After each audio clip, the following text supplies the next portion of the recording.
tomb of Sennefer, No 96a, b.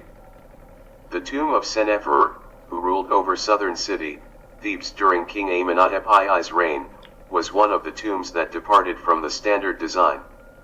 His tomb was cut in Sheikh Abd al-Qurna cemetery, the upper enclosure. The chapel of the tomb starts with a small transverse hall and ends with a lengthy vestibule that is more like a corridor leading to the room where offerings are made and rites are carried out. This room has grown to be a significant aspect of the tomb's chapel. With 4 pillars arranged in 2 rows and a tiny room with a column in the center on its northern side, the room is large and has taken on the appearance of a hypostyle hall. As a result, it is evident that the offering room is currently receiving the most attention. The tomb's chapel is currently being used as a storeroom because its walls don't feature any noteworthy scenes. The feature that sets Sennefer's tomb apart is the vibrant scenes that are carved into the rock, adding significance to the piece. Aside from the tombs of Deir el-Medina, this is the only noble tomb where the burial chamber was painted with vibrant motifs. Scientific literature refers to this burial as the Tomb of Vines.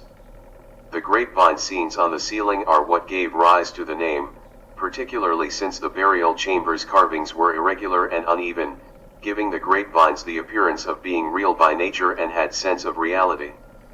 This gives a feeling of reality, as if actually walking under such foliage. The scenes of the grapevines also descending from the ceiling to form a frieze. He was overseer of the gardens of Amun and the gardener of the god. The antechamber that leads to the burial chamber can be reached by descending the stairs.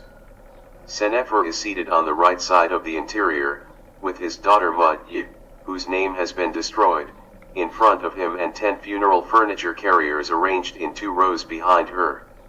Sennefer is seated on the right wall, his daughter is behind him, and in front of him carrying funerary furniture including necklaces, Ushapti statues, a mummy mask, chairs, and boxes.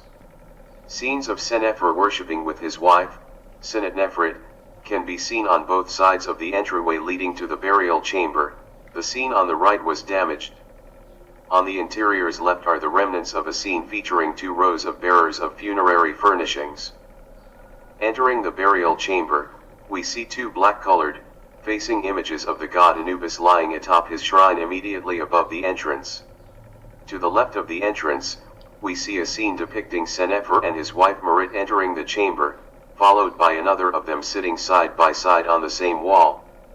The scene to the right of the entryway depicts their son dressed in panther skin, purifying his father in his capacity as a semi-priest, and burning incense in front of the offering table, which Sennefer and Marit are seated behind.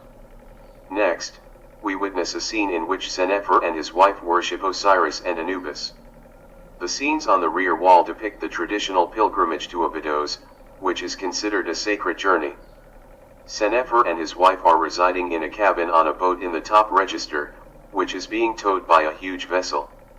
The remnants of a scene showing 2 enormous vessels participating in the procession of the voyage to Abydos can be seen in the middle register. Subsequently, we witness Sennefer standing before a massive offering table. The majority of the images on the left wall, which show Sennefer and his wife in front of Osiris, Wennefer, and the goddess Hathor, are broken. At last, we see a group of followers carrying funerary furniture. The majority of the scenes depicted on the surfaces of the square pillars show Marit, the wife, presenting different sacrifices to her husband, Sennefer, including flowers, incense, garments, and eventually a necklace and a cup. In addition to other scenes showing the deceased with some priests who are purifying him,